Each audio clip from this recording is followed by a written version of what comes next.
যে রহিতকরণ বিলটি উত্থাপিত হয়েছে বিবেচনার জন্য, এটি বিচার বিভাগের স্বাধীনতার উপর নগ্ন হস্তক্ষেপ, বিচার বিভাগের স্বাধীনতার চরম লঙ্ঘন। ধন্যবাদ মাননীয় স্পিকার। এখানে একটা বিষয় মনে কনফিউশন আছে।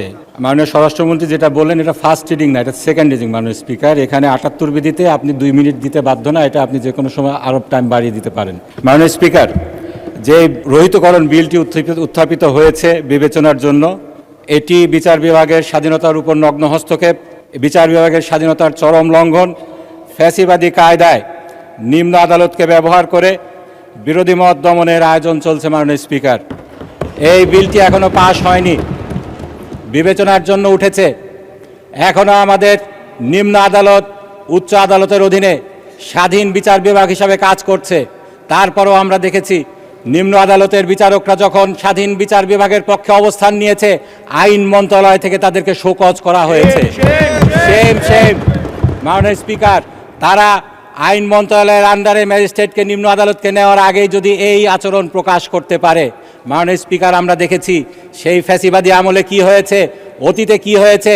ম্যাজিস্ট্রেটরা যদি আইন মন্ত্রণালয়ের কথা না শোনে, বিরোধী দল দমনের ক্ষেত্রে তারা যদি অস্বীকার করেছিল, তখন তাদেরকে খাগড়াছড়িতে বদলি করা হতো দিনের নোটিশে, তেঁতুলিয়ায় টেকনাফে বদলি করা হতো। মাননীয় স্পিকার, সেই দিন আবার ফিরে আনার জন্য ষড়যন্ত্র চলছে। মাননীয় স্পিকার, ফ্যাসিবাদের জাতাকলে আমরা সকলে নিষ্পেষিত হয়েছিলাম। মাননীয় স্পিকার, আজকে আবার যদি আমাদেরকে সেই সিস্টেমে নিয়ে যাওয়া হয়, বিচার বিভাগের স্বাধীনতার জন্য শুধু আমরা নয়, সরকার দলীয় অনেক আইনজীবী আছেন, তারাও সংগ্রাম করেছেন। তাদের সেই সংগ্রাম আজকে কোথায় গেল? তারা যদি আজকে চুপ থাকেন, বিচার বিভাগের স্বাধীনতা নিভৃতে কাঁদবে। মাননীয় স্পিকার, এই যে অধ্যাদেশটি আজকে বাতিলের জন্য, রহিত করার জন্য বিল উত্থাপিত হয়েছে মাননীয় স্পিকার, সেই ব্যাপারে হাইকোর্টের একটি রায় রয়েছে। সেই রায় বাস্তবায়নের জন্যই এই অধ্যাদেশটি আনা হয়েছিল। মাননীয় স্পিকার, সেই রায় কি বলা হয়েছিল?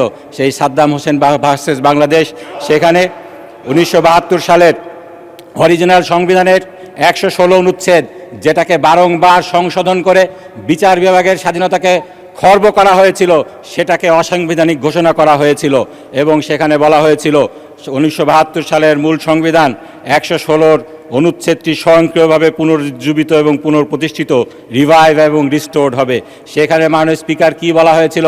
সেখানে বলা হয়েছে বিচার বিভাগের সেবায় নিয়োজিত ব্যক্তি বিচারিক কার্য সম্পাদনকারী ম্যাজিস্ট্রেটের উপর নিয়ন্ত্রণ, যার মধ্যে রয়েছে পদায়ন, পদোন্নতি এবং ছুটি মঞ্জুরের ক্ষমতা এবং শৃঙ্খলা বিধানের ক্ষমতা সুপ্রিম কোর্টের উপর ন্যস্ত থাকবে। এবং সেই রায়ে আরও বলা হয়েছিল বাংলাদেশ জুডিশিয়াল সার্ভিস শৃঙ্খলা বিধিমেলা 2017কে আলট্রা ভাইরাস ঘোষণা করা হলো, কারণ এটি সংবিধানের 116 অনুচ্ছেদ এবং মাজদার হোসেন মামলার যে বিচার বিভাগের স্বাধীনতার কথা বলা হয়েছিল সেটার পরিপন্থী। এখানে আরও বলা হয়েছে 3 মাসের মধ্যে স্বাধীন সেক্রেটারিয়েট, বিচার বিভাগের সেক্রেটারিয়েট প্রতিষ্ঠা করতে হবে। সেই বিচার বিভাগের হাইকোর্টের রায়কে বাস্তবায়ন করার জন্যই এই অধ্যাদেশটি জারি করা হয়েছিল। মাননীয় স্পিকার, সেই অধ্যাদেশ জারি করার পরে এই অধ্যাদেশকে কার্যকর করা হয়েছিল। একটি স্বাধীন সচিবালয় আমরা দেখেছিলাম, সুপ্রিম কোর্টে সেদিন প্রতিষ্ঠিত হয়েছিল। মাননীয় আইনমন্ত্রী সেদিন উপস্থিত ছিলেন সেখানে।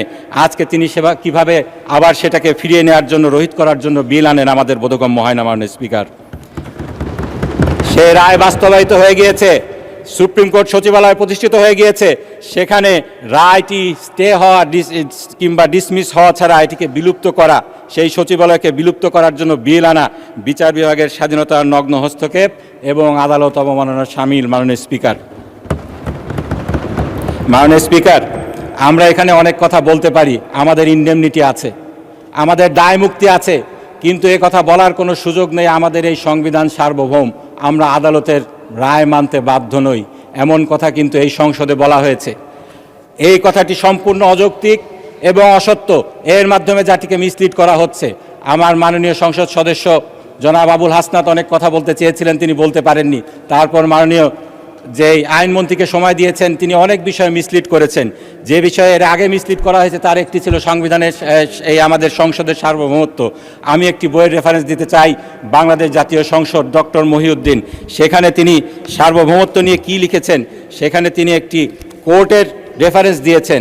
2003 সালে যৌথ অভিযান দায় মুক্তি আইন 2003, এটাকে খারিজ করে সুপ্রিম কোর্ট যেটা বলেছিল, বিচারপতি মঈনুল ইসলাম চৌধুরী এবং বিচারপতি আশরাফুল কামালের সমন্বয়ে গঠিত হাইকোর্ট বেঞ্চ বলেছিল, রাষ্ট্রের 3টি অঙ্গের কেউই সার্বভৌম নয়, প্রতিটি অঙ্গ সংবিধানের বিধিবিধান সাপেক্ষে স্বাধীন, শ্রেষ্ঠত্ব শুধু সংবিধানের, রাষ্ট্রের 3টি অঙ্গই সংবিধানের বিধিবিধান মেনে চলতে বাধ্য। আজকে আমাদের কাছে মনে হয় যখন এই সংসদে দায়িত্বপ্রাপ্ত মন্ত্রীরা বলেন আমাদের সংবিধান অনুযায়ী 7(2) অনুযায়ী আমাদের সংসদ সার্বভৌম, তখন মনে হয় আইনের এতগুলা ডিগ্রি, সেই LLB করা থেকে শুরু করে LLM করা থেকে শুরু করে বার করা থেকে শুরু করে PhD করা থেকে শুরু করে সকলই বৃথা, আবার আইন নতুন করে শিখতে হবে আমাদেরকে। মাননীয় স্পিকার, এই বইতে আরও বলা হয়েছে কোনো আইন সংবিধান সম্মত কিনা তা পর্যালোচনা করে আইনের বৈধতা নির্ধারণ করার প্রক্রিয়াকে বিচার বিভাগীয় পর্যালোচনা বলা হয়। বিচার বিভাগীয় পর্যালোচনার মাধ্যমে পার্লামেন্ট কর্তৃক প্রণীত কোনো আইন বা আইনের অংশবিশেষ সংবিধানের সাথে অসামঞ্জস্য বলে প্রতীয়মান হলে আদালত তা বাতিল ঘোষণা করতে পারে। ফলে যেসব দেশে লিখিত সংবিধান রয়েছে আমাদের দেশের মতো, মাননীয় স্পিকার, সেসব দেশে সংবিধান হলো সর্বভৌম বা সুপ্রিম ক্ষমতার অধিকারী, সরকারের সকল বিভাগ সংবিধানের অধীনে দায়িত্ব পালন করবে।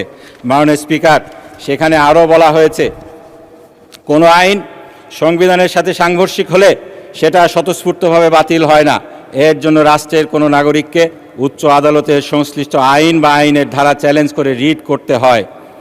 উচ্চ আদালত যদি রিট আবেদন বা রুলের নিষ্পত্তির মাধ্যমে সংশ্লিষ্ট আইন বা আইনের অংশবিশেষকে বাতিল করে, তাহলেই সেটিকে বলা যাবে সেটি সংবিধানের সাথে সাংঘর্ষিক।